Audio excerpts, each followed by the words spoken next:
Hi Capricorn, I'm Adriana. I've got an intuitive reading for you for your journey at this point. This is a reading for Capricorn Sun, Moon, or Rising. Be looking at a situation that's unfolding in front of you on your path and the deeper spiritual meaning of it by communicating with your soul to understand what the lesson is. I'll also be doing an extended video where I'll pull more information for you, and a link for that will be in the description below. So getting started. Okay, we've got the Son of Arrows for representing where you are. This is Prince of Swords. A lot of trial and error energy here. So a lot of things maybe not being so direct right now that you can't just jump into like, this is the way we have to go, this is the way. It's like a lot of starting and stopping, like I just tried to do with that sentence. A lot of starting and stopping. And a lot of, before GPS, and for those of us like myself with terrible senses of direction in the physical world, a lot of times when I'd be trying to drive somewhere, I'd get lost and I'd end up hitting a lot of dead ends on my way to getting somewhere. And that's kind of what this feels like. Like you're just trying something, it hits a dead end. You try something else, it goes a little further, but eventually it hits a dead end. But the thing with this card is it is successful. You will find the way, you will find your path, you will figure out where you're supposed to be going. The thing will work out. It's just right now you're in that kind of trial and error stage.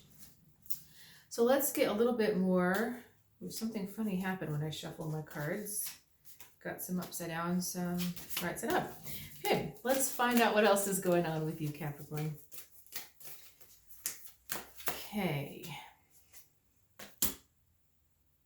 Now my guides are saying something about the mind, about your mind being sharp or keeping your mind sharp, needing to keep your mind sharp. I'm just going to kind of file that and see what they're talking about here. We're looking at the Daughter of Roots into the Emperor, and then Six of Swords on the other side. This is the Daughter, or the Page of Pentacles. Okay, this looks to me like we're talking about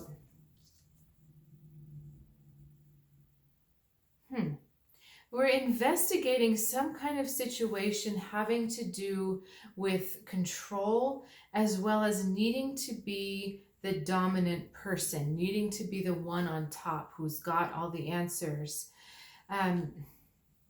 This is resolution of perhaps teamwork happening where you may not find yourself.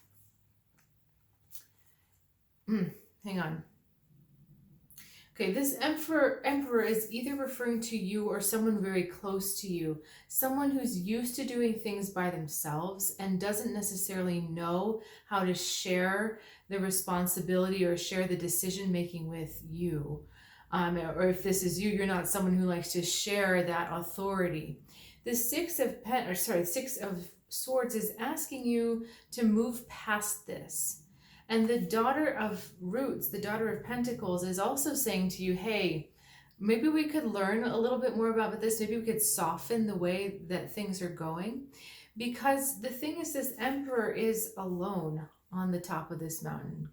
So he's vanquished everyone, but he's all by himself. And these two cards here on either side of it are kind of saying, does this person need to be alone? Do you need to be alone, making all the decisions and in control of everything?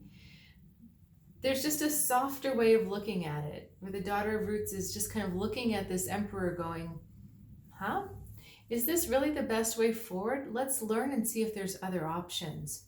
And I think that's just it. There's other options, what we talked about, the trial and error. But the Emperor is used to being like, nope, there's only one way. We go this way. And we only go this way. There's only really one path up a mountain for this Emperor. He goes from here to here. And the circuitous route, the route of kind of learning and interweaving, that's not really his thing. But for some reason you are tied to this person, or this person is tied to you. And so this is something you really have to learn how to work out and navigate together. Let's get a little more information about, because I feel like this is a lesson for both of you. So I'm going to kind of pull for double. What is this lesson about? So let's get your soul message to come through. Okay. 6 of Pentacles, the Lovers, another 6, and then 5 of Wands, rivalry.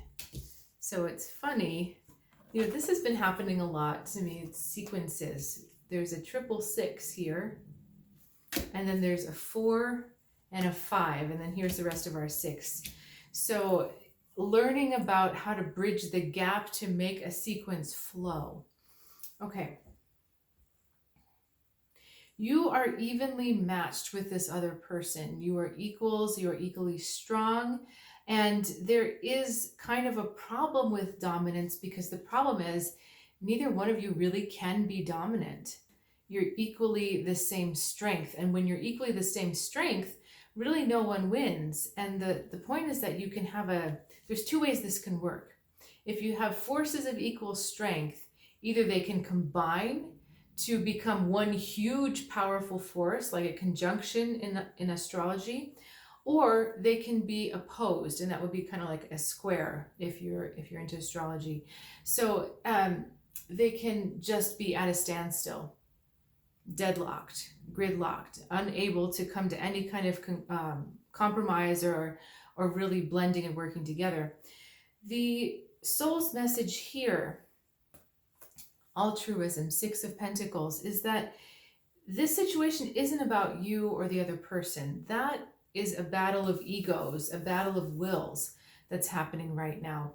What's going on with the altruism card is asking you to look at the bigger picture and look at how the 2 of you are connected to something larger. What is each of your roles in this? And there are times when you're going to have to kind of let go and let this other person kind of take over and look like they're being the dominant one. And at the same time, there are times when you may need to take over and you become the dominant one.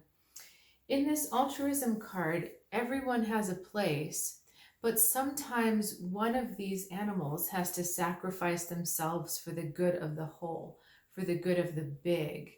And unless you're willing to give a little bit, then you're going to be locked in this deadlock. So it's kind of like, which one do you choose? Do you choose the one where everyone benefits, the altruistic card? Or do you choose the one where nobody benefits, nobody really gets anything done, but then again, no one loses? So that's the problem, is that the Emperor does not want to lose control, lose the battle. He always wants to come out on top, or she always wants to come out on top. But that's not what your soul is trying to teach you right now. Your soul is trying to teach you something new, experimenting, taking a risk and having it fail or having it work out. So Lovers in the Middle is also about choice, about figuring out what you really value. So is having your way the most important thing to you, or having a cooperative, mutually beneficial, interwoven relationship, is that the most important to you? Okay, this is really interesting for me on a personal level. I have a Capricorn moon, and I find myself in similar struggles oftentimes, because this is very natural for me to want to be the one here. But the thing is there's no growth in that, there's no learning, and the soul is about learning right now. So we're going to continue to pull cards and go a little deeper into this, get more information, but I do want to give you an oracle card before you go away, if you decide to go away. If this has resonated with you and you'd like to follow for the extended, again, the link is in the description below. Okay. Peacock, abundance and prosperity, but connection to the universe, connection to the abundance of the universe. So this is saying, do not lose sight of the universe. Do not lose sight of the fact that you're part of something bigger. Whether you want to call it universe, whether you want to call it a little more local, like partnership or relationship, that's it. It's fine either way. But the point is that if you get so lost in the little things, like I'm losing this battle, or I'm losing this little bit of control, or I'm losing this, you're going to miss the bigger abundance coming into you. When energies combine, they become bigger, they become stronger than they would alone. It's an additive thing, right? It's 1 + 1 is 2. And the stronger a magnet is, the more it can draw things to it. So if you combine forces positively with someone, you have double the magnetic power, double the attracting power. And that's what these cards are saying. Don't lose sight of that. So Capricorn, I'll love to see you over in the extended. We'll keep getting some information, and I'll see you over there.